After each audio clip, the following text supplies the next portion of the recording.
خلائی تحقیق کی بھارتی تنظیم اسرو نے اب سے تھوڑی دیر قبل سری ہری کوٹا کے مقام پر ستیش دھون خلائی مرکز سے PSLO-C54 کو خلا میں کیا ہے روانہ۔ اس راکٹ کو کرۂ ارض کا مشاہدہ کرنے والے سیٹلائٹ اوشین سیٹ اور 8 دیگر چھوٹے سیٹلائٹ کے ساتھ ساتھ 2 گھنٹے کی مدت کے دوران ایک مخصوص وقت میں 2 مختلف مدار میں پہنچایا جائے گا۔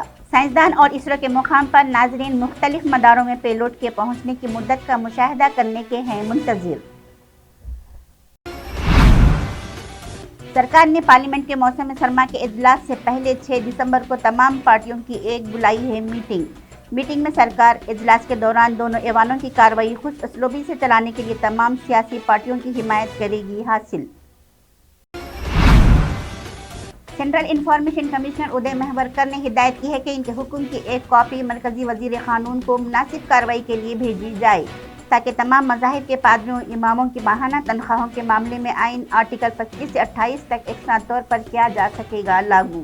انہوں نے دہلی وقف بورڈ کو یہ بھی ہدایت دی کہ وہ RTI کارکن سبھاش اگروال کو 25,000 روپے کا معاوضہ ادا کرے کیونکہ انہیں اپنی RTI درخواست کا تسلی بخش جواب حاصل کرنے کے لیے کافی وقت اور وسائل کرنا پڑے خرچ۔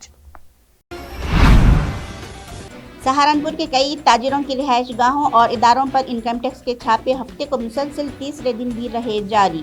24 نومبر سے جاری انکم ٹیکس کے چھاپوں نے پورے شہر میں مچا دی ہلچل۔ آپ کو بتاتے چلے کہ انکم ٹیکس حکام نے انکم ٹیکس کی 1 درجن سے زیادہ گاڑیوں میں شہر کے کئی تاجروں کے مختلف مقامات پر چھاپے مارے۔ محکمہ انکم ٹیکس کی چھاپہ مار کارروائیوں سے شہر کے تاجروں میں خوف و ہراس پھیل گیا۔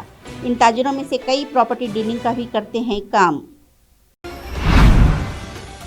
نئے 7,72,000 رائے دہندگان نے ووٹر فہرست میں کیے گئے ہیں شامل اور اب اس طرح جموں و کشمیر میں رائے دہندگان کی کل تعداد 75,86,899 سے بڑھ کر 83,59,771 تک پہنچ گئی، جن میں سے 42,91,687 مرد اور 40,67,900 خواتین ہیں شامل۔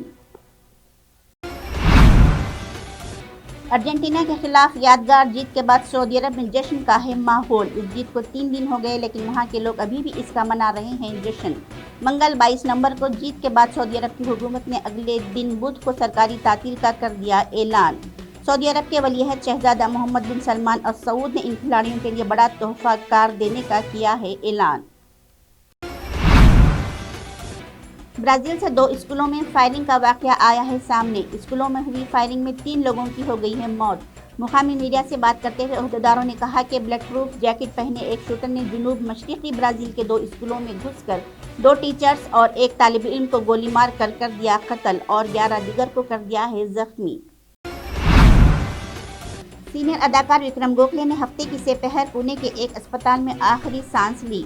وکرم گوکھلے کئی دنوں سے اسپتال میں تھے داخل اور اس ماہ کے شروع میں 1 سے زیادہ اعضاء کی ناکامی کے بعد ان کا چل رہا تھا علاج۔ خاندانی فرد کے مطابق ان کی آخری رسومات ہفتے کی شام پونے میں کی جائیں گی ادا۔ یوم آئین 2022 کی تقریب میں PM مودی نے کہا کہ آج کے عالمی حالات میں پوری دنیا کی نظریں ہندوستان پر لگی ہوئی ہیں۔ ہندوستان کی تیز رفتار ترقی اور تیزی سے بڑھتی ہوئی ہندوستان کی معیشت اور ہندوستان کی مضبوط بین الاقوامی شبیہ کے درمیان دنیا ہماری طرف بڑی توقعات کے ساتھ دیکھ رہی ہے۔ BCCI اور پاکستان کرکٹ بورڈ کے درمیان تعلقات کیسے ہیں یہ سب جانتے ہیں۔ PCB نے ٹیم انڈیا کے ساتھ سیریز کھیلنے کے لیے اپنی تمام تر کی ہیں کوششیں۔ اس معاملے کے حوالے سے وہ ICC میں رجوع ہو کر بھی لوٹ آئے ہیں خالی ہاتھ۔ BCCI پہلے ہی واضح کر چکا ہے کہ ہندوستانی ٹیم ICC یا ملٹی نیشنل ٹورنامنٹ میں پاکستان کے ساتھ کھیلے گی لیکن شرط یہ ہے کہ میچ نیوٹرل مقام پر ہو۔ بھارت یہ واضح کر دیا ہے کہ ٹیم کسی بھی قیمت پر ایشیا کپ کھیلنے نہیں جائے گی پاکستان۔